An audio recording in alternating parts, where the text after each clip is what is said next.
അപ്പോൾ ഇന്ന് നല്ല ഫ്രീക്കന്മാരായിട്ട് 2 താറാവുകളെയാണ് നമ്മുടെ കയ്യിൽ കിട്ടിയിട്ടുള്ളത്. എങ്ങനെയുണ്ട്? സൂപ്പറല്ലേ?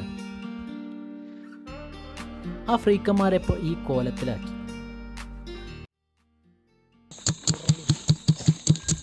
ഇപ്പം നിങ്ങൾക്ക് ഏകദേശം പിടികിട്ടിയിട്ടുണ്ടാവും എന്താണ് ഇന്നത്തെ വീഡിയോ. വേറൊന്നുമല്ല, തമ്പനയിൽ എന്താണ് നിങ്ങൾ കണ്ടത് അതന്നെ സംഭവം. നല്ല നാടൻ താറാവ് കറി, കിടുക്കാച്ചി നെയ്ച്ചോർ. അപ്പോൾ നമ്മുടെ സ്ഥിരം പറയാറുള്ളത് തന്നെ പറയണം. ഈ ചാനൽ ആദ്യമായിട്ട് കാണുന്നവരാണെങ്കിൽ ഒന്ന് സബ്സ്ക്രൈബ് ചെയ്തിട്ട് സപ്പോർട്ട് ചെയ്യുക. അപ്പം ഇഷ്ടമായാൽ ആ ലൈക്ക് ബട്ടൺ ഒന്ന് അമർത്തുക, ഒപ്പം തന്നെ ഷെയർ ചെയ്യാം. ഓക്കെ, ആദ്യം തന്നെ നമ്മുടെ ഈ ഫ്രീക്കന്മാരെ ചെറിയ പീസുകളാക്കണം. കട്ടിംഗ് ബോർഡൊന്നുമില്ല, അതുകൊണ്ടാണ് ഇങ്ങനെ പീസാക്കുന്നത് കേട്ടോ. പീസാക്കാൻ എക്സ്ട്രാ ഒരാളുടെ കൂടെ ഹെൽപ്പ് വേണമെന്നേ ഉള്ളൂ, വേറെ വിഷയമൊന്നുമില്ല. ആദ്യം തന്നെ താറാവിൻ്റെ ബ്ലഡൊക്കെ നല്ല വൃത്തിയായിട്ട് പോകുന്ന തരത്തിൽ നന്നായിട്ട് കഴുകണം.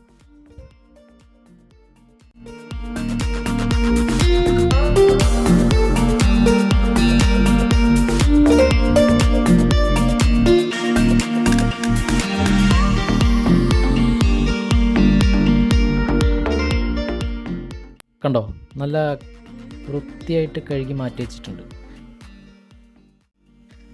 എന്നിട്ട് അതിൽ നല്ല മസാലകളൊക്കെ ചേർത്ത് നന്നായിട്ട് മിക്സ് ചെയ്തിട്ട് ഒരു 20 മിനിറ്റ് വെക്കണം. അപ്പോൾ ആദ്യം തന്നെ ഒരു കാര്യം പറയാണ്, ഇതൊരു ഫുഡ് എങ്ങനെ ഉണ്ടാക്കണം എന്നുള്ളൊരു വീഡിയോ ഒന്നുമല്ല. അതുകൊണ്ട് തന്നെ ഞാൻ ഫുള്ളായിട്ട് എക്സ്പ്ലെയിൻ ചെയ്യുന്നില്ല. അത് എങ്ങനെയൊക്കെ ഉണ്ടാക്കണം, അതായത് എങ്ങനെയൊക്കെയാണ് അതിൻ്റെ ചേരുവകൾ കാര്യങ്ങളൊന്നും ഞാൻ എക്സ്പ്ലെയിൻ ചെയ്യുന്നില്ല. ഇത് ഞങ്ങളൊരു ദിവസം ചെയ്തൊരു കാര്യം, അത് നിങ്ങളിലേക്ക് ജസ്റ്റ് വീഡിയോ ആയിട്ട് എത്തിക്കുക, അത്രേ ഉള്ളൂ. ഓക്കെ,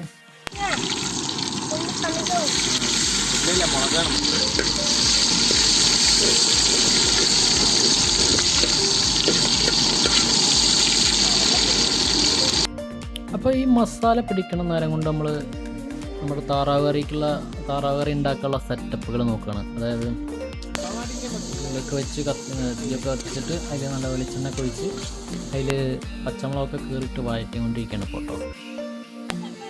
അതിൻ്റെ ഒപ്പം കുറച്ച് കറിവേപ്പില, സവാള മെയിനാണ്, അത് മറക്കരുത്. സവാള പോരാവുന്നു, കുറച്ചും കൂടി ഇടാണ്. അതേപോലെ തന്നെ വേറെ എന്താണ്, തക്കാളി വേണം. അതൊക്കെ ഇട്ടിട്ട് നന്നായിട്ട് വഴറ്റാണ്. അപ്പം തന്നെ നല്ല മണം വരുന്നുണ്ട് കേട്ടോ. അപ്പോൾ നമുക്കിനി വേറൊരു സംഭവം കൂടി ഉണ്ടാക്കണമല്ലോ, റൈസ്. അപ്പോൾ അതിൻ്റെ സെറ്റപ്പ് നോക്കണം. ഒരു 3 മെഷീൻ കല്ല് അവിടെയും ഇവിടെയൊക്കെ ഇരിക്കണ എടുത്തിട്ട് ഒരു അടുപ്പിൻ്റെ സെറ്റപ്പ് ഉണ്ടാക്കി അതിൽ വിറകൊക്കെ കത്തിച്ചിട്ട് നമ്മൾ നല്ല മിൽമ നെയ്യ് ഒഴിക്കുകയാണ്. എനിക്ക് മിൽമയുടെ നല്ല നെയ്യ് ഒഴിക്കുകയാണ്. എന്നിട്ട് അതിൽ നമ്മുടെ കശുവണ്ടിയും കിസ്മിസൊക്കെ ഇട്ടിട്ട് നന്നായിട്ട് കോരിയെടുക്കുകയാണ്.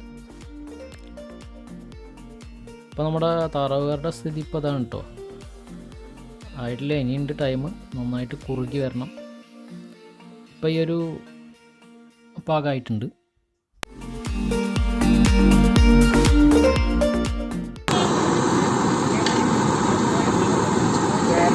നന്നായി വഴഞ്ഞു വരണോട്ടെ നമ്മുടെ താറാവ് കേട്ടോ. നമ്മുടെ റൈസിലേക്ക് അത് കോരിയെടുത്തു. നമ്മുടെ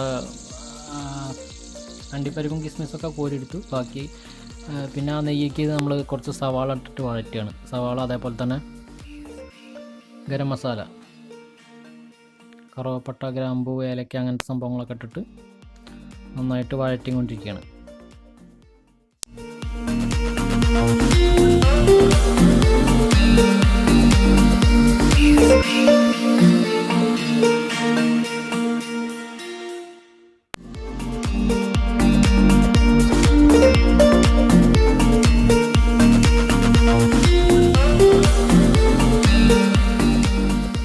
നമ്മുടെ താറാവ് കറിയിൽ നിന്ന് കുറച്ച് മണക്ക വരൽ തുടങ്ങിയിട്ടുണ്ട് കേട്ടോ.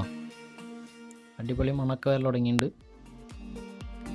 ഇനി ഇഷ്ടം പോലെ ടൈം വേണം. ഇഷ്ടം പോലെ എന്ന് പറഞ്ഞാൽ ഇനി വേണം ഒരു 1 മണിക്കൂറൊക്കെ അതിൽ കിടന്നിട്ടൊന്ന് ഇതാവണം, എന്നാലാണ് അതൊന്ന് സെറ്റാവുള്ളൂ. അതായത് കുറച്ച് വേവ് കൂടുതലാണ് നമ്മുടെ താറാവിന്.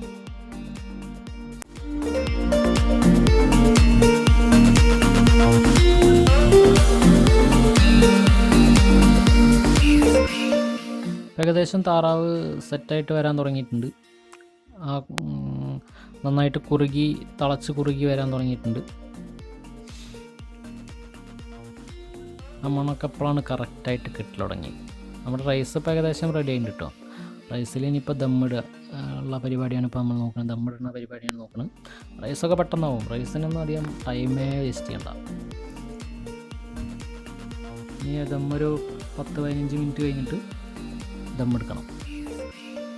കണ്ട എങ്ങനെയുണ്ട്? ദമ്മെടുത്തിട്ടുള്ള ആ ഒരു വീഡിയോ ആണ് ഇപ്പോൾ നിങ്ങൾ കാണുന്നത്.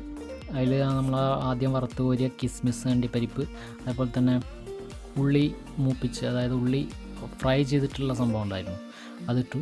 അതേപോലെ തന്നെ ഒന്നിളക്കിയിട്ട് അതിലേക്ക് നമ്മുടെ ബാക്കിയുള്ള മിൽമ നെയ്യും കൂടി ഇടുകയാണ്. ഇപ്പോൾ നമ്മുടെ താറാവ് കറി സെറ്റായിട്ടുണ്ട് കേട്ടോ. ആഹാ, നല്ല മണം വരുന്നുണ്ട്, നല്ല ടേസ്റ്റും ഉണ്ട്. അപ്പോൾ നമ്മുടെ റൈസൊക്കെ സെറ്റായിട്ടുണ്ട്. എങ്ങനെയുണ്ട്? അടിപൊളിയല്ലേ? അപ്പോൾ നമ്മൾ റൈസ് സെർവ് ചെയ്യാണ്.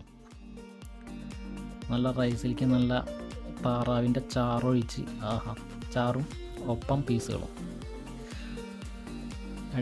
ഒഴിച്ചിട്ട് കഴിക്കാനുള്ള പരിപാടിയിലാണ്. എന്ത് രസം!